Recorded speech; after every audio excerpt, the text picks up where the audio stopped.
My name is Brian Milton. I come from England. I come from a family that seems to have come from Dublin, went to England, and then my brother and my sister came over here to Australia. I'm the eldest brother. I'm now 70. And first time I've come over here to see them in 25 years.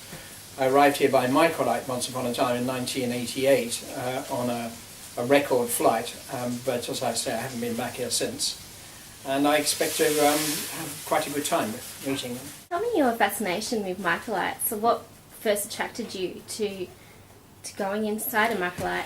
I always wanted to be a fighter pilot, and I didn't make it. I just had the wrong character for them. The sort of pilot I might have been good in the war, at least that's what I was told, but I wasn't really a very good peacetime person, because I'm not saying I was disruptive, but every now and again a sense of mischief overtook me, and that didn't go down terribly well in the early 1960s when I tried.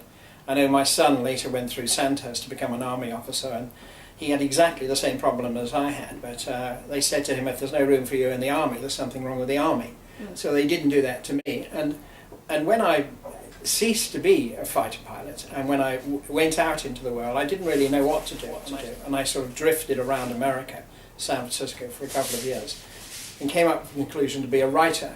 And I had my first adventure really in 1964 when the Beatles arrived in the United States, and I spent 9 weeks on the road, jumping freight train and sleeping under bridges, and I ended up washing dishes inside the Arctic Circle, 300 miles inside the Arctic Circle, at $100 a week and found, and all my expenses paid, which seemed an awful lot of money to me at the time, washing dishes. And then I went back and started to become a journalist on the San Francisco Examiner. But until then, really, that was really the first adventure, until I met a girl I fell in love with in London, a girl called Fiona Campbell, in 1967. And she was a colonel's daughter, and a very classy girl. And when she went off to South Africa, where she'd been born, I went off to the west coast of Ireland to write a book. And the best thing I wrote is to Fiona. They were the ones with the most movement in life. And in the middle of one of the letters, I didn't even know I was going to do it when I started the letter. I asked her to marry me, and she said yes, about a month later. And by this time it was 1968, and that was a very revolutionary period. That was when Robert Kennedy, Jack Kennedy's brother, was killed. It was when Martin Luther King was killed. It was when the Paris students took over Paris for 20 days, and I was somehow rather in the middle. I decided as a last romantic gesture, because I thought once I got married I'd have to settle down and go straight, that I'd drive a 19 Austin 7 Ruby, which I had, across Africa, across the Sahara Desert and through the Congo to go and marry her. And that was really my first adventure. Wrote a book about it, published 40 years later, called Alexa, The Life and Death of an Austin 7. It's a fantastic adventure.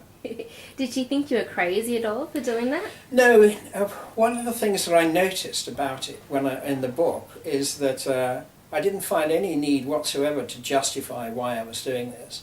I was 26 years old, I was in love, and this is what a 26-year-old in love did. I mean, the books I've written since then about other adventures, particularly in the last 10 years, you actually have to go and say to people, look, there's a reason for doing this. The adventurous people are the ones, in my view, that matter, because they're the one who change things. But back then it just seemed normal to me to gather together £150, and I didn't have very much money at all, and I ran out of money in Nigeria. And I know my father was making arrangements for the Austin 7 company to go and get hold of me, but I came under the friendship of a couple of Swiss guys, and they agreed to go and grub stake me through the most difficult bit, which is the Congo. They were eating people at that time in the Congo. And it was a period where journalists were wandering around after massacres saying anyone here been raped and speaks English, because they wanted television interviews without subtitles. So it was quite a difficult period to go through, but it seemed to me to be normal every day to get up, drive another 100 miles in a little Austin 7, and dine out with the fathers, a Catholic. We always stayed at Catholic missions, not Protestants, because Catholics drank beer and Protestants didn't drink beer. And I left the car in the northeast Congo after 2,000 miles on 3 pistons and 900 miles without any brakes or lights or starter motor, starter handle. I had no shock absorbers, and I had been 5 weeks without any money. but I got bailed out of the Congo when I left it in a place called Mumbai. And I had enough money from selling articles to pay back the Swiss guys and get a ticket, an air ticket to Johannesburg. And I got off Johannesburg with a typewriter and a few bits and pieces of the car to meet my beloved. And she had to drive me away because I hadn't got a penny left.